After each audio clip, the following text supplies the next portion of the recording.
महाशिवरात्रि आ रही है और भगवान शिव के बारे में चिंतन करते समय मुझे ख्याल आया कि क्या आपने कभी सोचा है कि भगवान शिव का जो स्वरूप है नटराज, उनके पैरों के नीचे कौन सा बच्चा है?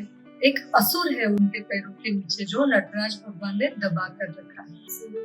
मैं आपको बताऊंगी कि वो असुर कौन है।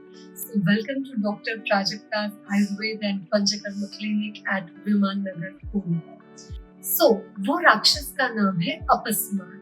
अपस्मार नाम का आयुर्वेद में एक डिसीज भी है, एक बीमारी है जिसका नाम है अपस्मार। सो अपस्मार नाम का ये जो राक्षस था, ये क्या करता था कि हमें विस्मरण कर देता था, कि एकदम से हमें सोचने समझने की ताकत नष्ट हो जाना, हमें भ्रम उत्पन्न होना, अज्ञानता उत्पन्न होना, कि हम कुछ सोच ही ना पाए कि हम कौन है, क्या है, कुछ पता नहीं, पूरी विस्मृति हो जाना, आलस्य आ जाना, ये अपस्मार के लक्षण है। तो एक बार ये अपस्मार राक्षस ने माता पार्वती के ऊपर भी अपना प्रहार किया, जिसे कहते हैं कि माता पार्वती सब भूल गई, और जिस वजह से शिव जी को बहुत क्रोध आया और उन्होंने अपस्मार को कंट्रोल करने के लिए नटराज जी का रूप लिया। नटराज के रूप में शिव भगवान ने तांडव किया, नृत्य किया। नृत्य करने के बाद उन्होंने अपस्मार को अपने पैरों के नीचे दबाया, जो कि नटराज भगवान की मूर्ति है। पर क्या आपको पता है कि शिव भगवान ने अपस्मार को मारा नहीं, उसे पैरों के नीचे दबा के रखा, क्योंकि अपस्मार व्याधि जो है, डिसीज जो है, वो हमें क्या कराता है? भ्रम उत्पन्न कराता है, अज्ञानता उत्पन्न कराता है, आलस्य, अहंकार उत्पन्न कराता है। ये सभी चीजें पूरी तरह से नष्ट नहीं हो सकती, लेकिन उन्हें हम काबू में रख सकते हैं, उन्हें दबाया जा सकता है। सो आयुर्वेद भी इसलिए नटराज भगवान ने अपस्मार को दबाया। अब आयुर्वेद में जब हम अपस्मार की बात करते हैं, तो अपस्मार एपिलेप्सी भी हम कह सकते हैं अपस्मार, क्योंकि एक पेशेंट एकदम से अनकॉन्शियस हो जाता है, कुछ सोचने समझने की स्थिति नहीं होती। तो ये कब होता है? अगर कोई पेशेंट बार बार सोच रहा है, अच्छी तरह से खाना पीना नहीं है। बहुत लोग होते हैं जो दिन रात सिर्फ स्ट्रेस में रहते हैं।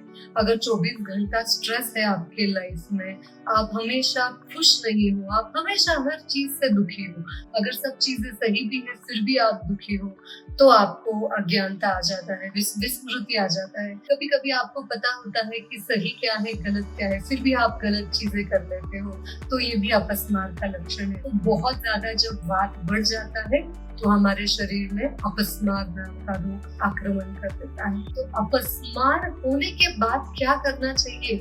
इससे ज्यादा ये महत्वपूर्ण है कि अपस्मार हम ना होने दें। क्यों हमें चाहिए कि हमें अज्ञानता आए, विस्मृति आए, और ये चीजें हम कंट्रोल में ला सकते हैं। तो कैसे कंट्रोल में लाएंगे?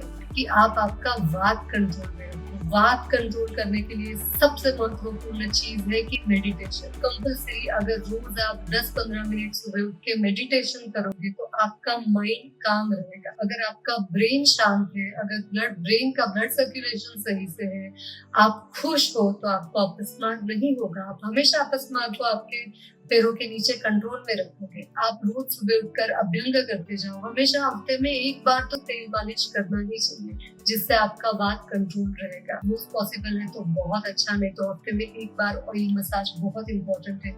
रोज अभ्यंग कीजिए। आंखों में काजल लगाना is also a very good thing. कोई भी आयुर्वेद का काजल आप यूज कर सकते हो आईज में लगाने के लिए। नस्य कीजिए। नस्य यानी नाक में 2 बूंदे ऑयल की डालना। सिंपल अनु तेल का नस्य कीजिए। अनु तेल मार्केट में अवेलेबल है।